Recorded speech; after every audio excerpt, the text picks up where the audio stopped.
Good morning. We'd like to welcome Rickie Fowler to the interview room here at the 2025 John Deere Classic. This is your first appearance here since 2010. Just share some opening thoughts on what it's like to be back. It's great to be back. I was able to go play in Zach Johnson's Pro-Am yesterday and, see some faces I haven't seen in a while, and excited to be back at this tournament. One that I definitely liked when I played it, and I wish I would have played a little bit better, but I feel like it's a tough part of the schedule, and it was always tough to kind of fit it in and make it work, especially leading into British, and hopefully that's okay.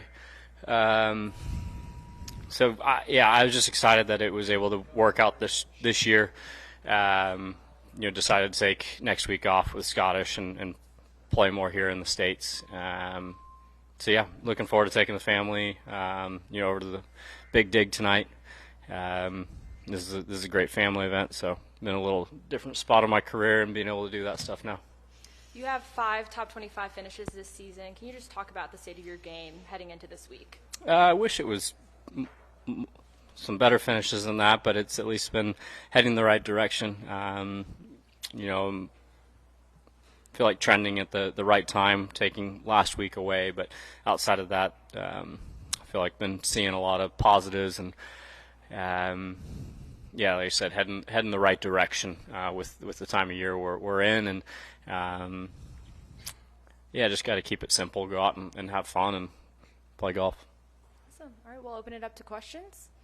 We'll start right here with Craig. Rickie, I know you addressed the schedule a little bit last week in Detroit, but what I wanted to ask is one thing we've seen here, and it was Peter Malnati said that the tour models predicted this would happen. The signature events have had an impact of deepening this field immensely from 70 to 30, and it's been an interesting result. So, any thoughts on how the signature events have worked to the advantage of the smaller tournaments?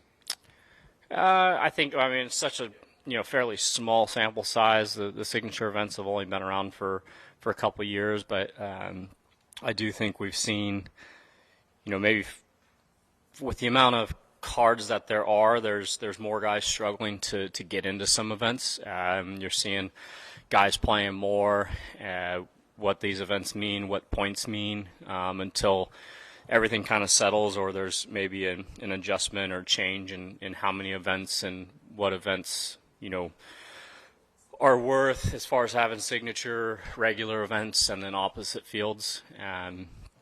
So we'll see where that goes, but the current state, you are seeing, if you're looking at event structure, this is I don't want to say it's standard, but obviously there's the elevated events, there's the normal PGA Tour events, and then opposite fields. But those normal events seem to be getting a little bit stronger field, just with guys playing maybe a little bit more, and then where things fit in the schedule, and then it's tough. I think it has forced guys to maybe play some more. So that's the current state. Like I said, kind of a small sample size. It'll be interesting to see, what changes or adjustments are made, going forward, and where the schedule of the tour may look in 5 or 10 years from now. How much does your standing in FedExCup standings have to do with your decision to play here, and how you can maybe take advantage of an opportunity to? I was basically going to play here or Scottish, and one of the reasons I haven't played here in quite a while was being before the British, and then it being before the Scottish. I always played the Scottish before the British. That was just kind of always my schedule. This year I felt to free up the potential of the back end of the British and playing, potentially 3M and or Greensboro. I figured having Scottish off before the British and playing, these 3 weeks in a row, Travelers, Rocket, and then here at the Deere, felt was kind of a better flow, and like I said, freeing up the before playoffs options for me. So that was more of it. It wasn't, really anything other than that, just what I felt was the best kind of flow of schedule for me. Expounding on the schedule issue, next year go from 125 to 100 cards. You and your lifestyle where you are now, father of two, a little bit different perspective, how do you see your schedule working out next year? And have you even looked at that and how that's going to play out at all? I haven't really looked at that too much just because I'm not sure where I'll exactly be at. Would love to have some solid weeks here and be inside the top 50 and, go play Tour Championship. Get sneaking inside the top 30 be even better. So some unknowns at this point, but I think going to 100, could be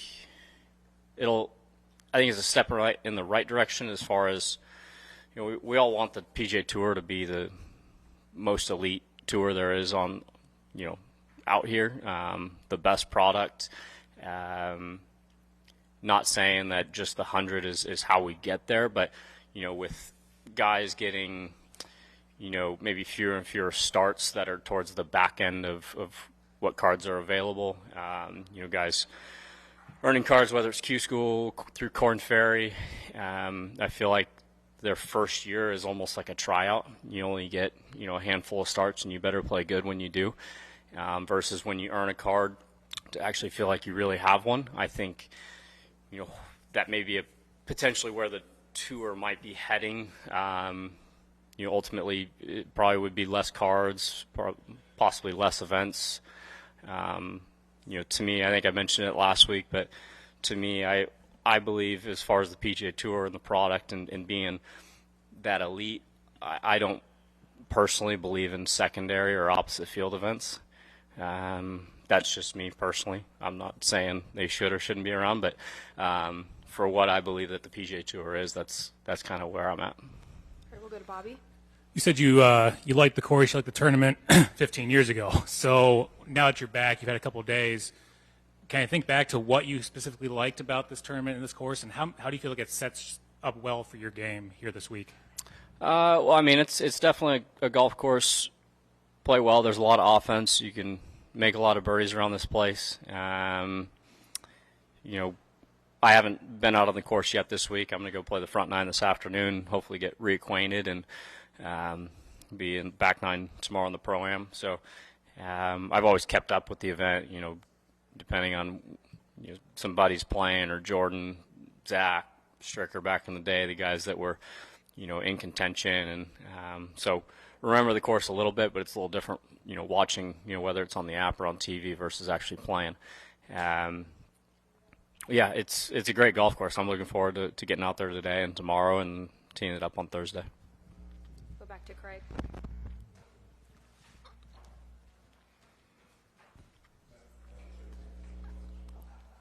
Okay, sorry.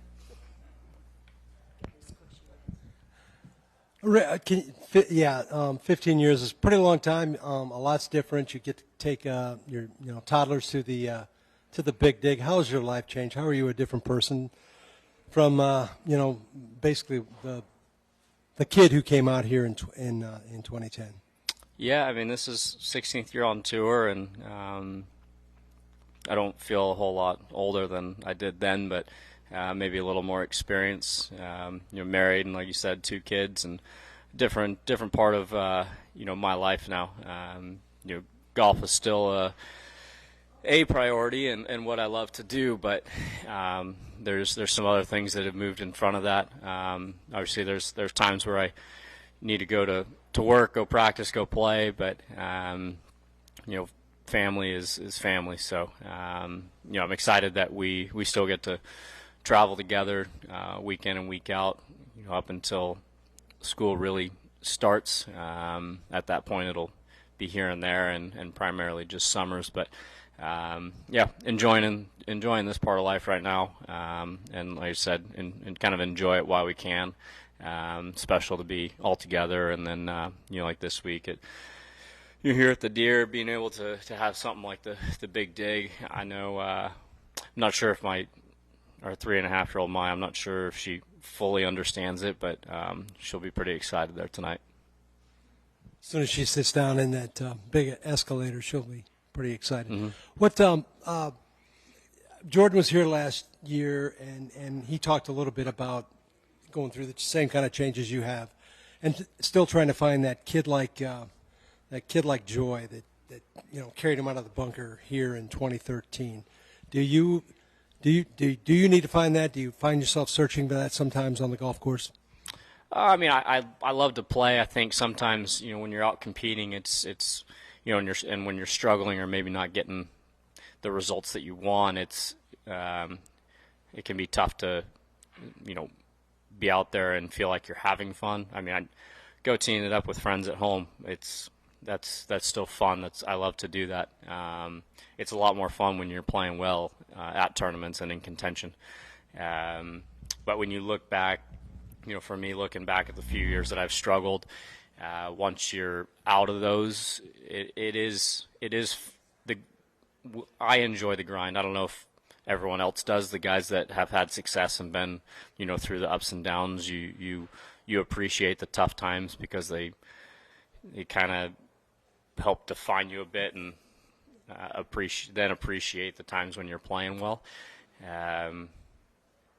So yeah, it's all about having fun. I mean, I would say majority of us enjoy it, but there's definitely days where it's tough to have fun when it's not exactly going the way you're expecting. All right, we have time for a couple more. We'll go back to Bobby. Rickie, obviously, since you've been on tour, it seems like you've always been a fan favorite. This is a tournament that really embraces, the big names, Jordan, Spieth, the Zach Johnsons, the Strickers. I fully expect kind of this week that you're going to have a lot of that support. Whether it's here or just in general, having the fans support you the way they do, what does that mean to you? How does that drive you week in, week out? It's been amazing to have the support that I've had over the years, and especially the younger generation. And I would say for a while it was there were a lot of just kids, and now being 16 years on tour, I have kids that have grown up. They're a little older now than they started following me back in the day. So it's definitely been great. I know this tournament's always had an amazing turnout. It's really cool to see, looking back at a couple weeks ago, like at Travelers, it's not like you're in, big city, big town areas, but some of the smaller town areas get bigger and better kind of local turnouts.